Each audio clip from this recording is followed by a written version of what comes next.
What's up, everybody?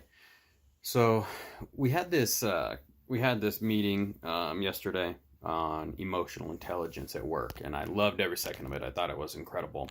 And I'm really glad we're starting to do more things like this. Talk about our emotional health, talk about our mental health, talk about our emotional well-being within the workplace, just as human beings. I think it's incredible because I think it's a place that a lot of us, just don't talk about enough. And if the last year of our lives have taught us anything, it is that we should not retroactively talk about our emotional health, talk about our mental well-being. This is something that needs to be at the forefront of all conversations, all professions. Our mental health is a part of our holistic well-being. This is something that we need to talk about more regularly. Anyways, I digress from what I actually came here for. So in this presentation, talking about emotional intelligence, a couple things were brought up. Just the presenter, she did an incredible job talking about her own personal experience, but she started listing things like social intelligence, social awareness, self-awareness, and within those things, talking about how we can be better contributors to not only our emotional well-being but others around us, because this was during work, so there was a tone of how can we improve our work environment this way. So that's kind of that was kind of what I got from it. But within that, there she was talking about, okay, well, you can do this, like, just make sure to breathe, when you're in a conversation with somebody, make sure to be empathetic. These are just amongst other things that you can do for yourself. Make sure to take a step back and try and understand what somebody else is feeling. And while these are all correct, these are all very right, and I think they're incredible points to bring up and address, I think for people like myself, and I'll go on a limb and say just a lot of men in general who don't tend to address their feelings, who were never really taught to talk about your feelings, to feel your feelings, to acknowledge that you're having, emotions, that something is going on. These are kind of hard things that you're just probably not going to pick up. They're just words.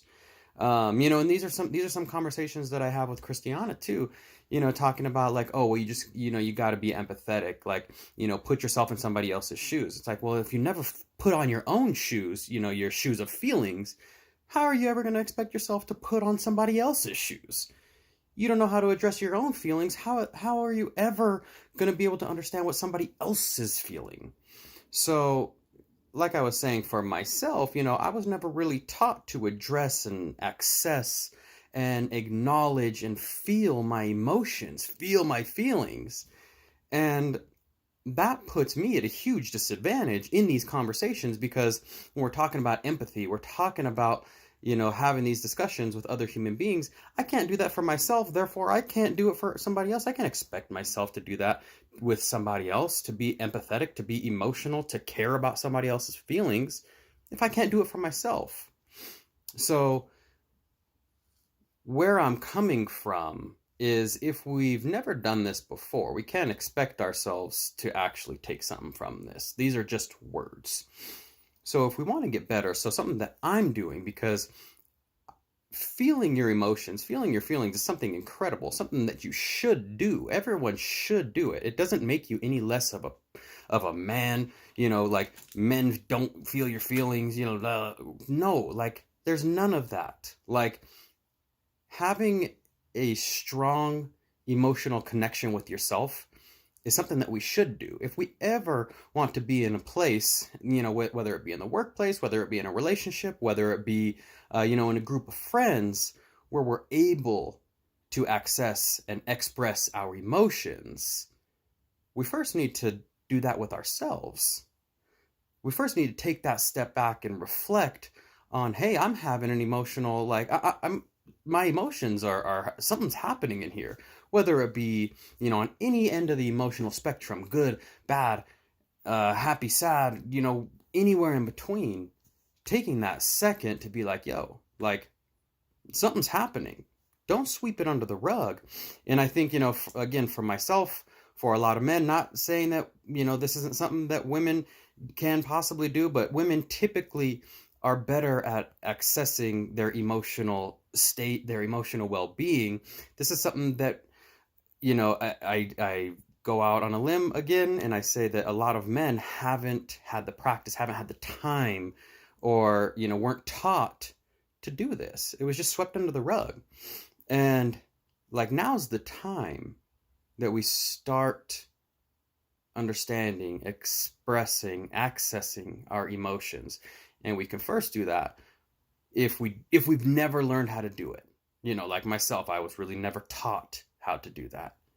So something that I'm starting to do now is if I'm feeling something, tell myself, hey, you're feeling something. Like, sit with this.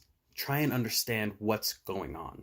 Because if I ever want to be able to give that to somebody else, I have to do it here first. It has to come from me first. I have to be able to do it for myself. Can never do it with anybody else if I've never done it for myself. So that's my emotional health well-being tip of the day. If you stayed this long, thanks. Hopefully you learned something and we can become a better emotionally healthy society together.